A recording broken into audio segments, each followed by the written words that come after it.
একদম নড়বি না, জানে মাইরে ফেলাবো। তুমি যেভাবে হোক আমাকে বাঁচাও। মজিদ কিভাবে যেন আকবরকে খুঁজে পেয়েছে, আমার নামে মামলা করেছে। আমি জেলে যেতে চাই না, প্লিজ আমাকে বাঁচাও। দীর্ঘদিন জামাতে থাকার পর সাহেব বাড়িতে ফেরত আসলো। ফেরত আসার পর যখন সাদিয়া তাকে ফুলের মালা দিয়ে বরণ করে নিল, তা পছন্দ হলো না সাহেবের। কেন সাহেবের পছন্দ হলো না তা কিন্তু আপনারা ইতিমধ্যে জেনে গেছেন, কারণ সে জানতে পেরে গেছে সাদিয়া সে চক্রান্ত করে মজিদ মেম্বারের পায়ে গুলি করেছে। এটা কিন্তু সহজেই সাহেব মেনে নিতে পারতেছে না, কারণ সাহেব এসব পছন্দ করে না। হ্যালো বন্ধুরা, আসসালামু আলাইকুম। কেমন আছেন সবাই? আশা করি সবাই ভালো আছেন। তো বন্ধুরা, দেখতে দেখতে ইসলামিক নাটকের সাহেব নামে গোলাম নাটকের 19তম পর্ব দেখে ফেলেছেন। আপনারা কারা কারা সবগুলো পর্ব দেখেছেন অবশ্যই কমেন্ট করবেন, আর যারা দেখেন নাই তারা ঈগল ইসলামিক নাটক ইউটিউব চ্যানেলে গিয়ে দেখে আসবেন।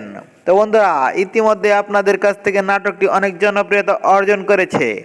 আপনারা কিন্তু দেখতে পেয়েছেন সাদিয়া চেয়ারম্যান অনেক চালাক হয়ে গেছে। সে মজিদের পায়ে গুলি করে বলছে সে আত্মরক্ষার জন্য গুলি করছে।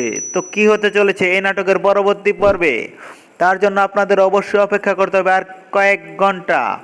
তো বন্ধুরা, আপনারা কে কোথাও হতে আমাদের এই ছোট্ট ভিডিওটি দেখছেন কমেন্ট করে জানাতে বলবেন না।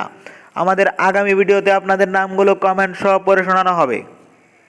আমাদের গত ভিডিওতে কমেন্ট করেছেন সৌদি থেকে আনোয়ার, মালয়েশিয়া থেকে আজমল, সোহাগ ঝিনাইদহ থেকে, রাশেদ কুমিল্লা থেকে, সাদিয়া আক্তার, রওশন আরা। আপনাদের সকলকে অসংখ্য অসংখ্য ধন্যবাদ কমেন্ট করে আমাদের পাশে থাকার জন্য।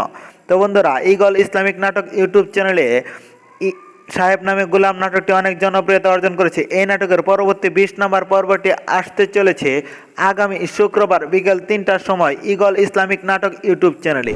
তো সবার আগে নাটকটি দেখতে চ্যানেলটি সাবস্ক্রাইব করে পাশে থাকা বেল আইকনটি বাজিয়ে রাখবেন। তো আবারও দেখা হবে নতুন কোনো নাটকের নতুন কোনো আপডেট নিয়ে। সে পর্যন্ত সকলে ভালো থাকবেন, সুস্থ থাকবেন।